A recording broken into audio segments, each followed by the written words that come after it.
Bonjour et Bonjour. bienvenue à notre webinaire. Appuyez-vous sur la puissance des approches Cali pour créer ou optimiser vos dispositifs d'écoute client.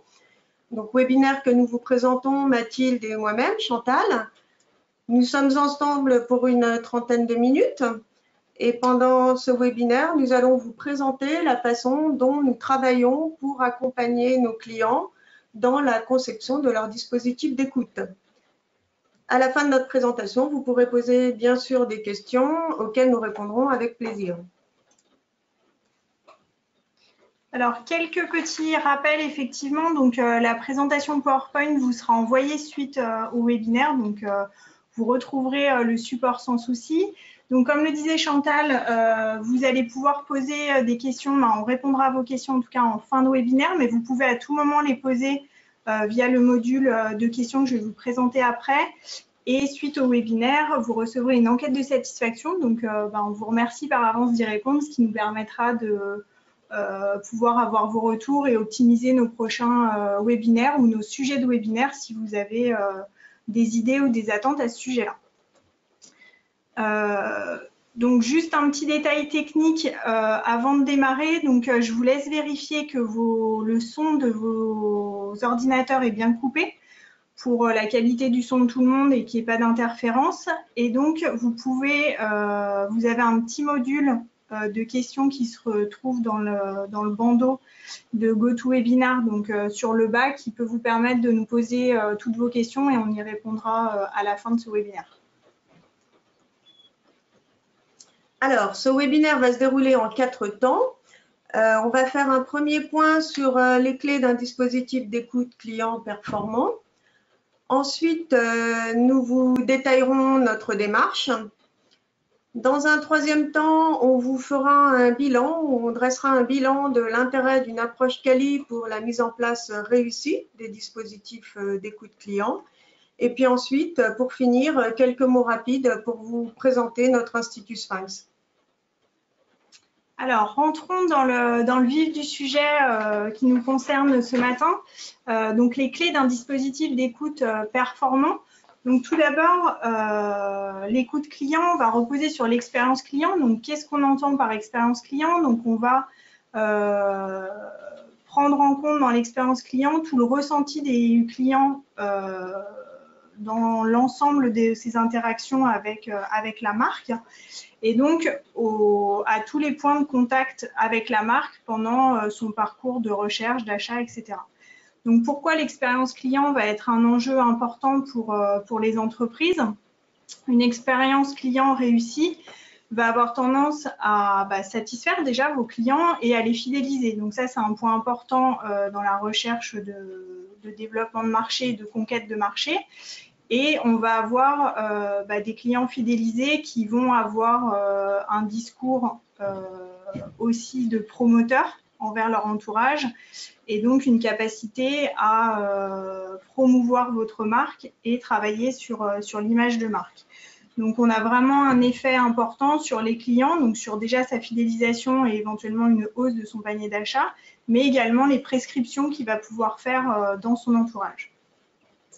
Donc, ce point-là sera important. Ce qui est important aussi et qu'il ne faut pas oublier, qu'on a tendance un petit peu des fois à oublier, c'est les collaborateurs qui vont avoir, donc les collaborateurs de l'entreprise qui vont avoir un impact important dans l'expérience client, puisque ça va être, ils vont être en interaction avec vos clients et donc il va être important aussi que les collaborateurs se sentent bien dans leur travail, qu'ils se sentent bien dans l'entreprise pour dégager un retour positif à vos clients. Et également que ces collaborateurs se sentent investis dans la relation client et qu'ils puissent générer aussi des idées par rapport à l'expérience client ou des retours qu'ils vont voir sur le terrain qui peuvent améliorer l'expérience client de manière générale. Donc en fait, en associant donc, le cercle vertueux des clients et des collaborateurs, on va vraiment travailler sur l'image de marque, la qualité et la performance de l'entreprise. Donc c'est cette expérience client qui va nous intéresser ce matin.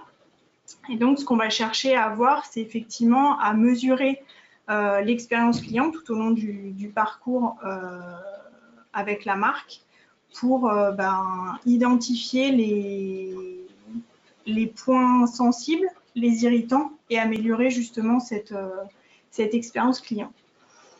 Donc, pour évaluer l'expérience client, on va mettre en place des dispositifs d'écoute client. Donc, ce matin, on va s'attacher donc à des dispositifs d'écoute client qui peuvent déjà être existants ou qui vont être à créer. Et donc, la méthodologie qu'on va vous présenter avec Chantal ce matin répondra à ces deux cas de figure.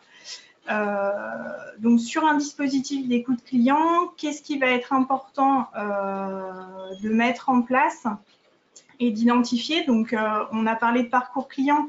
Donc, un premier point, ce sera déjà de cartographier les parcours clients pour bien comprendre les points de contact du client avec la marque et les mettre en parallèle également avec les process et de voir s'il y a éventuellement des zones d'ombre dans le parcours client.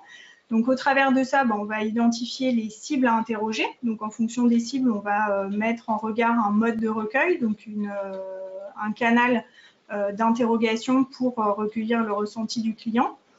Et puis, ça va être également adapter la temporalité de l'écoute, donc pour avoir à la fois des dispositifs à chaud, donc qui vont nous permettre un retour plus opérationnel pour traquer des situations complexes, des insatisfaits, des détracteurs, et résoudre le problème et améliorer la situation pour ce client, mais aussi pour d'autres clients qui pourraient rencontrer ce problème-là.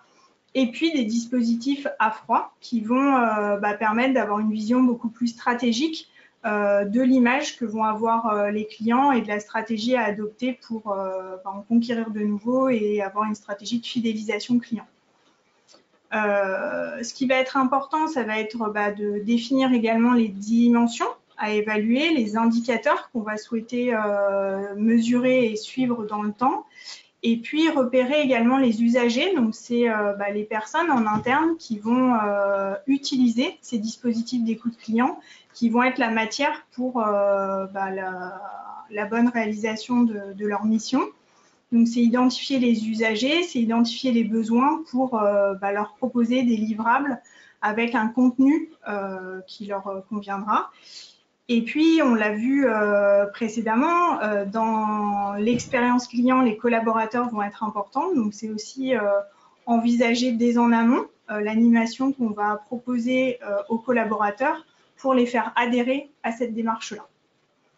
Donc, tous ces points-là vont vraiment permettre d'explorer pour connaître et comprendre le fonctionnement de l'entreprise. Et donc, c'est ce qu'on va vous présenter par la suite. Alors, je reprends les termes de Mathilde, explorer, connaître, comprendre. Nous sommes convaincus à l'Institut Sphinx que pour réussir dans cette démarche, il faut adopter une posture d'écoute. C'est pourquoi ce qu'on propose, nous, c'est de mettre en place, avant toute prise de décision, une phase d'audit qui va reposer sur une démarche ouverte, exploratoire, où on va aller à la rencontre des acteurs impliqués dans l'écoute client, pour recueillir leurs besoins, les contraintes, les parcours, les fonctionnements. Et donc, pour aller à la rencontre de ces acteurs impliqués dans l'écoute client, on va mettre en place une méthodologie qualitative. Et c'est cette phase d'audit en amont reposant sur une méthodologie qualitative qui va nous permettre de préconiser finement l'implémentation du dispositif. Cette démarche, on l'a réalisée avec succès auprès de nos clients.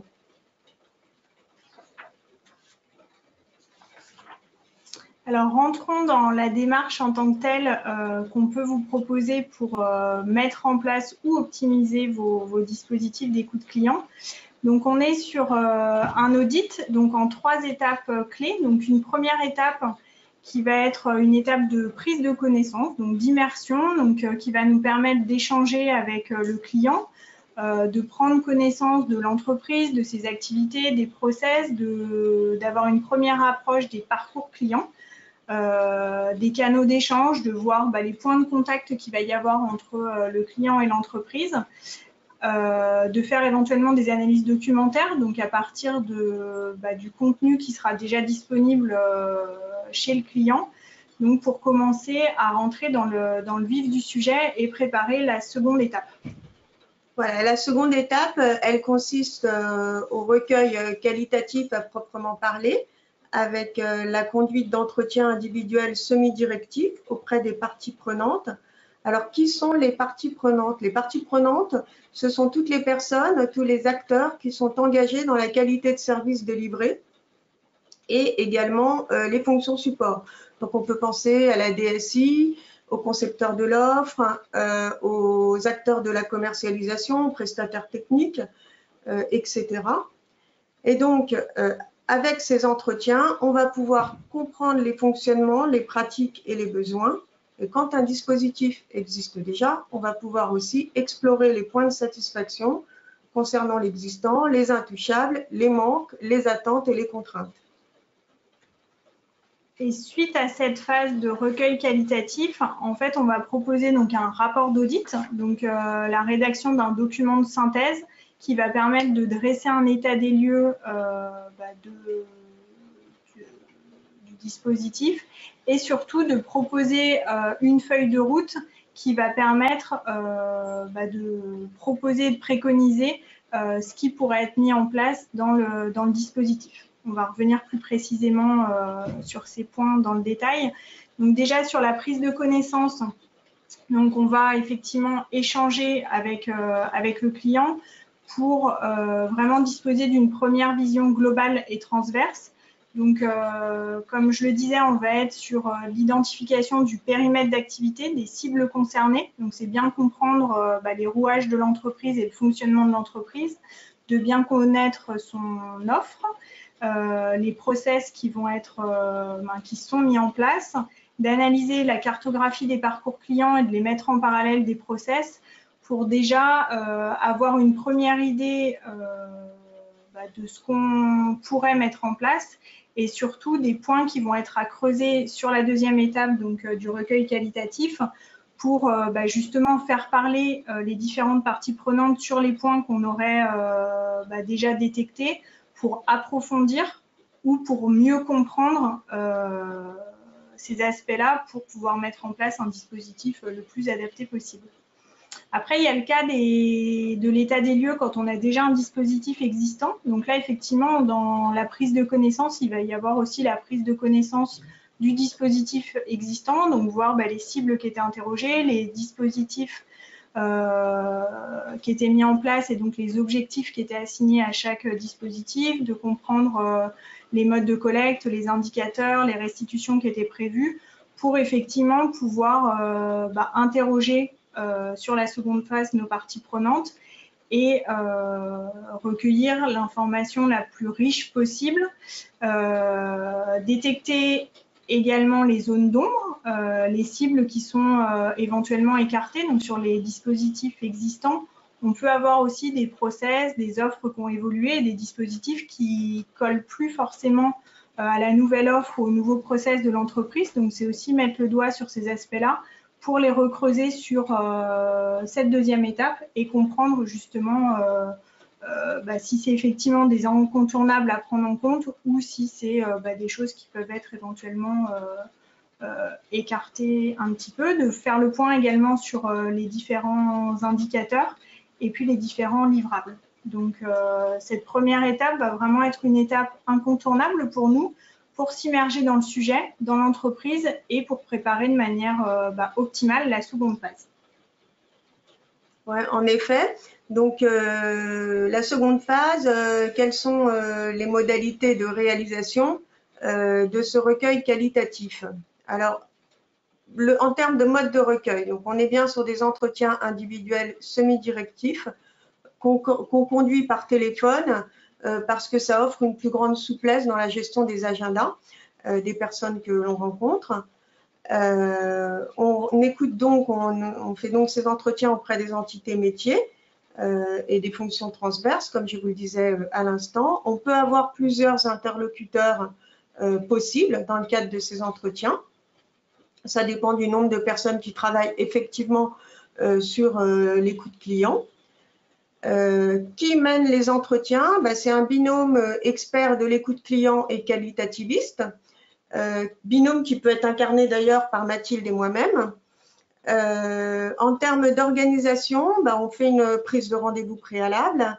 Avant le rendez-vous, on transmet le guide d'entretien pour que là où les personnes interviewées puissent avoir connaissance du déroulement de l'entretien et des grands thèmes qui vont être abordés. Lorsque un dispositif existe déjà, on demande aux entités métiers de nous transmettre les documents utiles à la bonne compréhension de ce qui est déjà existant et mis en place.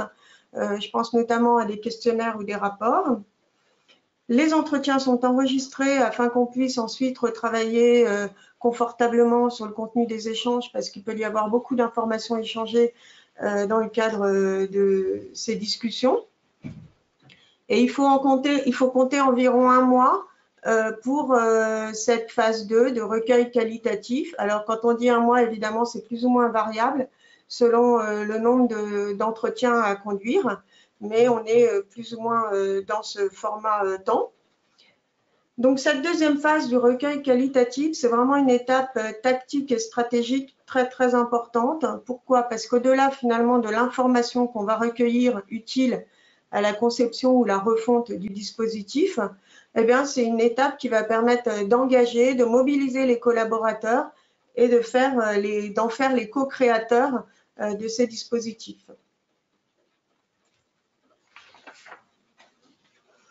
Alors, je vous propose maintenant de voir ensemble le déroulement du guide d'entretien dans ses grandes lignes. Donc, l'entretien se déroule en 3 temps. Une première introduction, on va se présenter, réexposer les objectifs de l'entretien.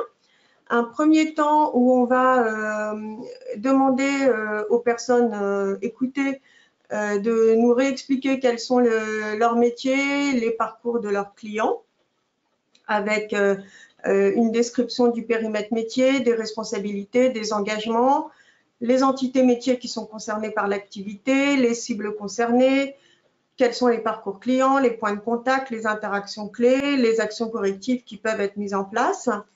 Si le dispositif est existant, alors là, on va parler de l'histoire du dispositif et de son fonctionnement.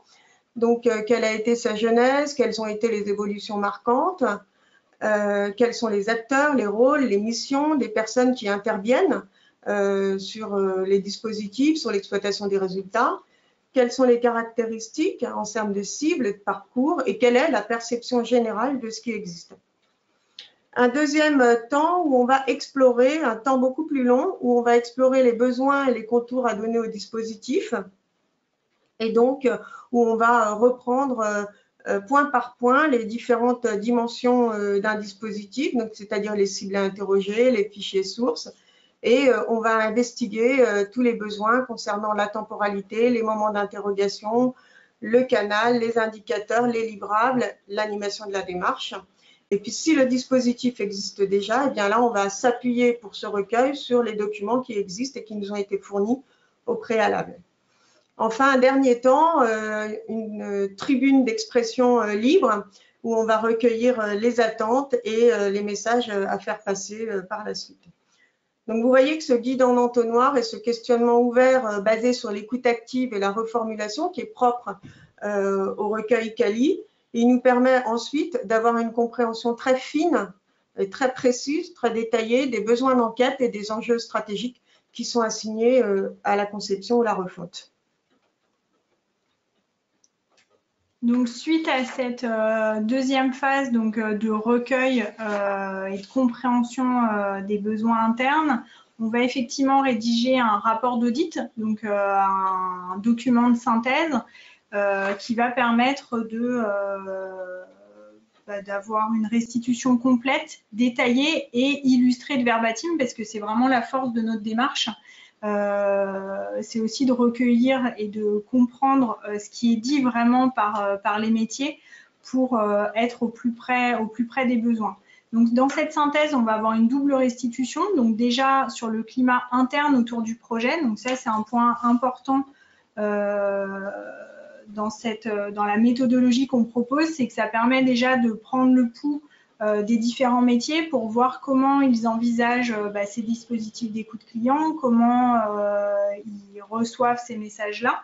Et donc, c'est vrai que ce premier point est très important pour donner aussi aux commanditaires du dispositif d'écoute client un retour sur le ressenti des collaborateurs par rapport à ce dispositif d'écoute client. Donc, c'est vrai que très en amont, on commence à intégrer nos collaborateurs dans cette démarche. Et puis, une restitution aussi sur les dispositifs en eux-mêmes, donc déjà de manière globale. Et ça, c'est important parce que c'est vrai que sur les dispositifs d'écoute client, les métiers peuvent avoir tendance à travailler un petit peu en silo. Et donc là, l'intérêt, c'est effectivement en écoutant les différents métiers et en faisant une restitution transverse, d'avoir une vision en prenant du recul pour mettre en place un dispositif d'écoute client qui ne colle pas forcément à l'organisation de l'entreprise, mais qui va coller par rapport au parcours client. Et donc ça, c'est un point important, parce que c'est vrai que dans ce qu'on voit chez nos clients aujourd'hui, on a souvent le défaut, effectivement, de s'attacher trop à l'organisation de l'entreprise et moins à l'organisation du parcours client. Et ce qui nous intéresse aujourd'hui, c'est quand même le parcours client et donc le ressenti aux différents points de parcours. Donc, cette synthèse va être assortie donc, de préconisations concrètes et opérationnelles, donc sur la conception globale du dispositif, mais après dispositif par dispositif, c'est-à-dire enquête par enquête pour effectivement mesurer les différents, évaluer en tout cas le ressenti des différentes cibles.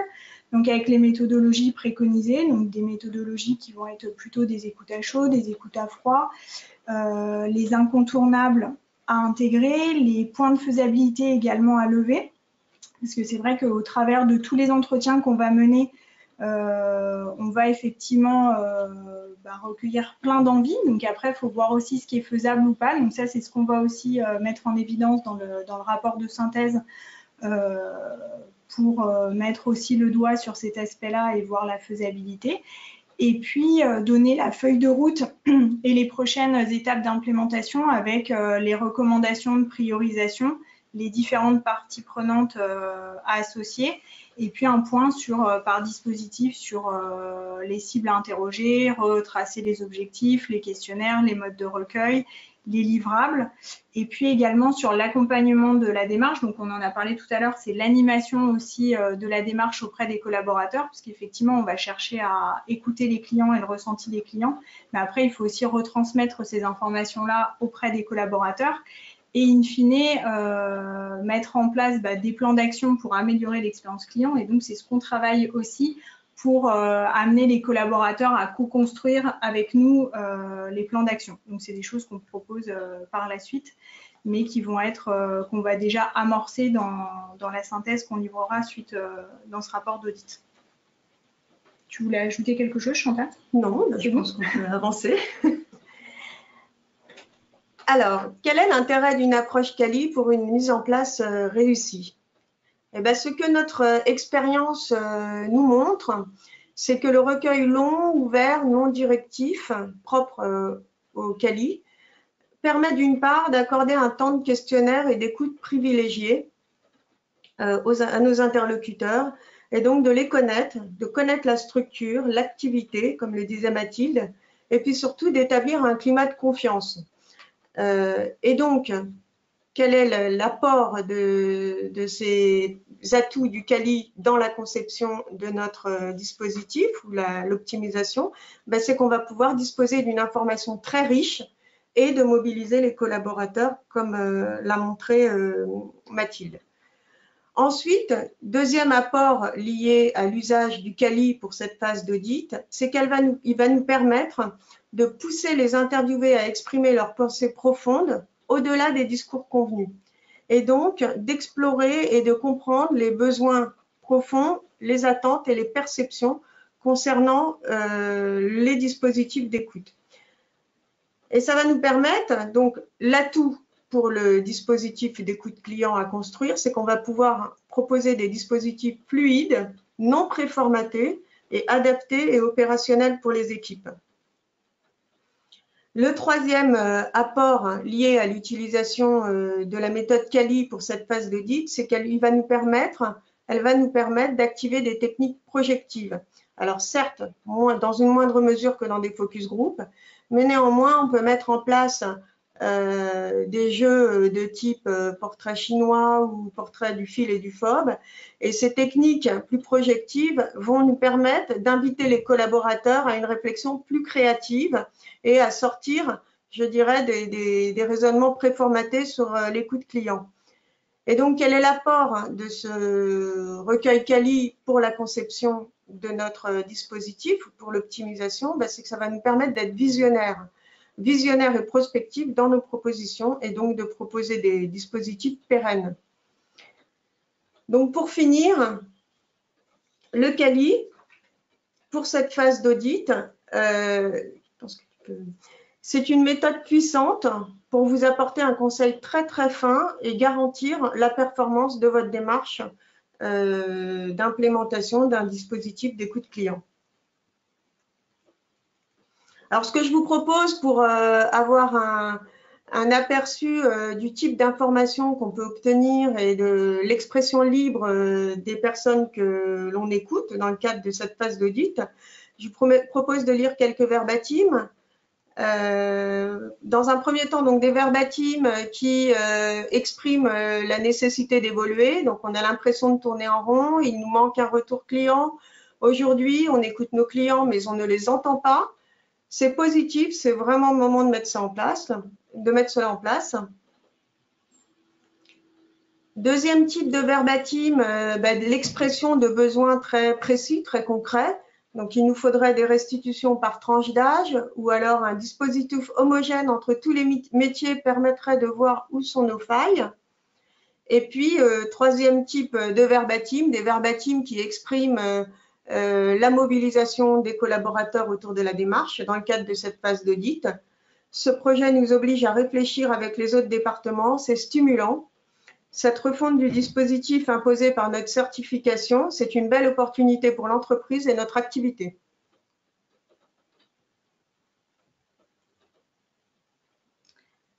Donc voilà la présentation de la méthodologie qu'on souhaitait échanger avec vous ce matin. Donc pour vous représenter l'Institut Sphinx, donc déjà par rapport au projet d'écoute client, on a une forte expertise sur ces aspects-là et c'est vrai que la méthodologie qu'on vous a présentée ce matin, on a pu, comme vous le disait Chantal tout à l'heure, travailler avec différents clients en leur proposant cette méthodologie dans différents secteurs d'activité. Après, sur les projets d'écoute client, on travaille effectivement dans des secteurs d'activité variés, à savoir banque, assurance, mutuelle, mais également tourisme, loisirs, la grande distribution, les administrations, collectivités, l'énergie, mais également les services à la personne.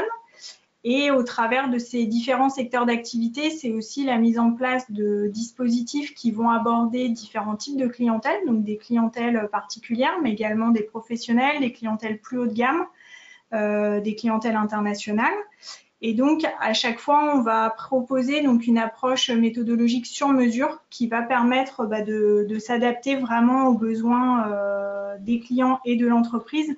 Et d'où l'intérêt justement de la méthodologie qu'on vous a présentée ce matin, c'est que explorer et mieux comprendre, c'est proposer un dispositif plus efficace. Et donc, comme on va vous proposer un dispositif sur mesure, ça a tout son intérêt. L'Institut Sphinx, donc on propose une offre complète de prestations avec des études quantitatives, études qualitatives et conseils. Donc on va effectivement mêler ces différentes méthodologies et ces différents atouts pour répondre à vos problématiques et vous proposer une méthodologie adéquate. Donc sur les études quantitatives, on va effectivement chercher à mesurer, à suivre des KPI dans le temps. On va également chercher à observer des tendances. Et puis, à partir de toute l'information qu'on aura recueillie, on va chercher à retirer les informations clés, synthétiser les résultats pour vous proposer des résultats synthétiques et éclairants.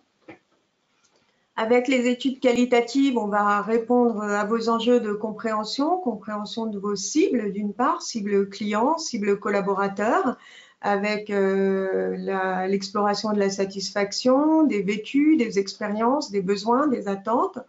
On va également, avec les études quali, dégager les opportunités de croissance pour votre marque en détectant des territoires d'innovation, en faisant des bilans de marque, des bilans de positionnement, repositionnement, des tests de concept.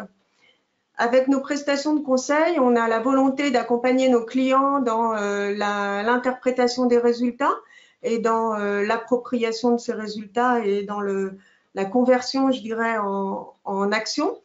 Donc, on propose un livrable qui s'appelle le bilan stratégique, qui est vraiment la synthèse des enseignements clés de votre étude, la conversion en axe de travail stratégique. Et puis, nous proposons des pistes d'action concrètes, opérationnelles. Et enfin, on met en perspective vos résultats avec les pratiques et les tendances de vos marchés via la mise à disposition de benchmarks et d'exemples inspirants issus de vos marchés. Donc, étude Cali, pourquoi travailler avec le Sphinx? Ben, je porte aujourd'hui l'expertise Cali de l'Institut via une expérience riche et multisectorielle. À ce titre, nous intervenons sur des problématiques variées, des problématiques de marque, des problématiques de com, avec des pré-tests de com, des audits de sites web, des évaluations d'outils de communication digitaux, des problématiques RH aussi. Et puis, on intervient également sur des secteurs et des marchés larges, comme vous l'a montré Mathilde à l'instant. Et puis, on vous accompagne dans vos enjeux de connaissance client, parallèlement donc à vos dispositifs d'écoute client, en vous suggérant des cibles à approfondir, des modes de recueil adaptés, en vous proposant des livrables et puis des accompagnements particuliers, spécifiques dans le déploiement de vos actions. Nous disposons d'un savoir-faire et des ressources performantes et fiables, savoir-faire incarné par des chargés d'études qui disposent d'expertise poussée dans certains secteurs, des ressources logistiques solides avec un réseau de salles et des prestataires de recrutement de confiance avec qui on travaille, et puis également ressources technologiques avec notamment des plateformes de recueil online à notre nom. Ensuite, on met en place des méthodes de travail pensées pour apporter à nos clients une qualité de réponse à forte valeur ajoutée en adaptant nos restitutions au format que vous le souhaitez, soit des rapports détaillés, soit des synthèses managériales, des monographies de cibles clients, des personae, des vidéos d'interviewés. Et on propose aussi des contenus très tournés vers l'opérationnel et la prise de décision, et toujours assortis de propositions d'actions concrètes.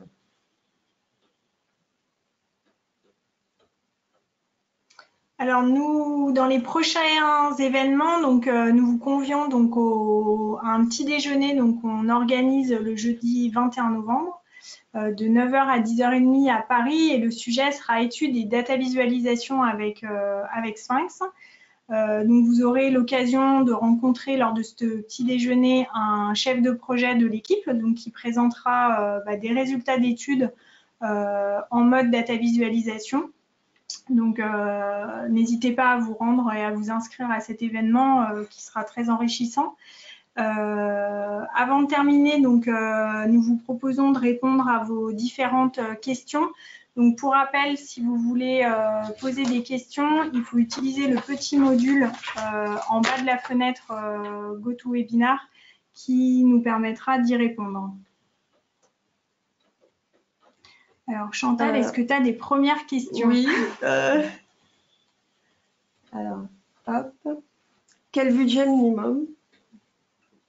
Comme je vous le disais, c'est tout à fait variable en fonction de votre du périmètre des personnes à rencontrer, à écouter.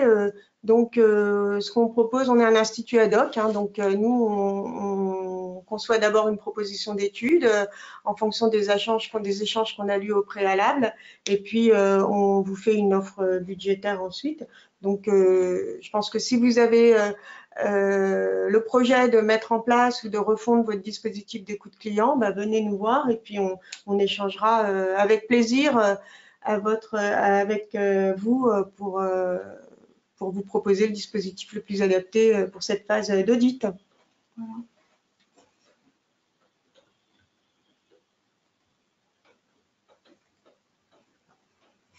Alors, comment analysez-vous la pertinence et l'efficacité des dispositifs d'écoute client comment utiliser Sphinx à cet effet.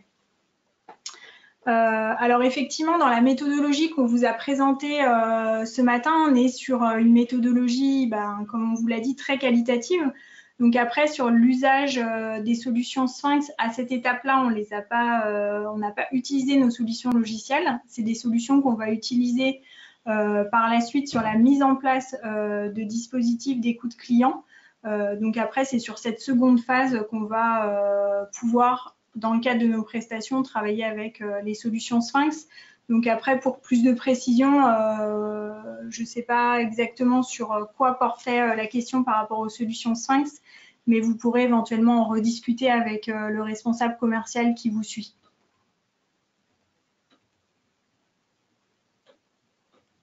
Je crois qu'on répondra aux autres questions. Alors, ce qu'on vous propose, c'est de répondre aux autres questions par la suite. Comme ça permettra de libérer ceux qui ont des engagements derrière, mais en tout cas, on répondra à l'ensemble des questions. On vous remercie pour votre présence ce matin.